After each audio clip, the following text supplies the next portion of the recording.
Unsolved 1947, the case of 2-year-old Roger Vincent Greenman. Roger Vincent died from what were described as terrible injuries on the 8th of December 1947.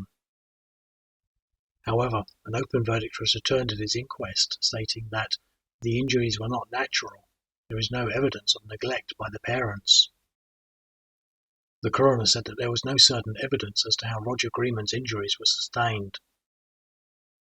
His parents said that he fell about 5 times. His cause of death was given as being due to intracranial hemorrhage, causing compression of the brain and rupture of the liver with hemorrhage.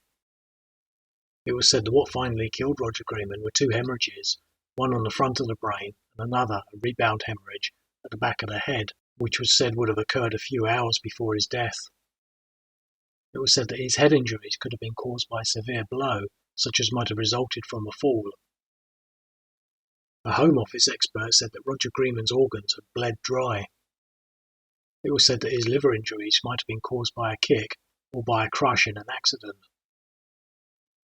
A professor that examined Roger Greenman's body said that his injuries included several prominent ones on the lower part of his spine and also a black eye, which he said had been caused shortly before his death, and that he had also had 5 ruptures of his liver.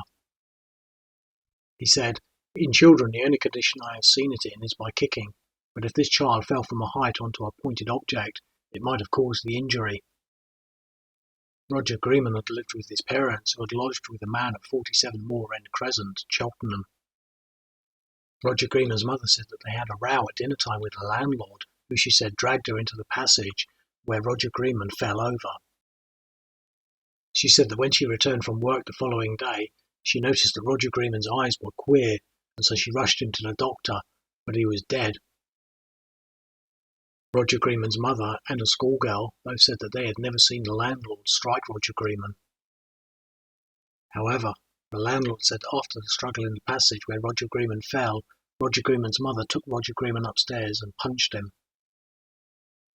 The professor said there was no evidence as far as feed and cleanliness were concerned or neglect, adding that Roger Greenman was a well cared for child. Nothing more is known about how Roger Greenman came by his injuries. His case remains a mystery to this day.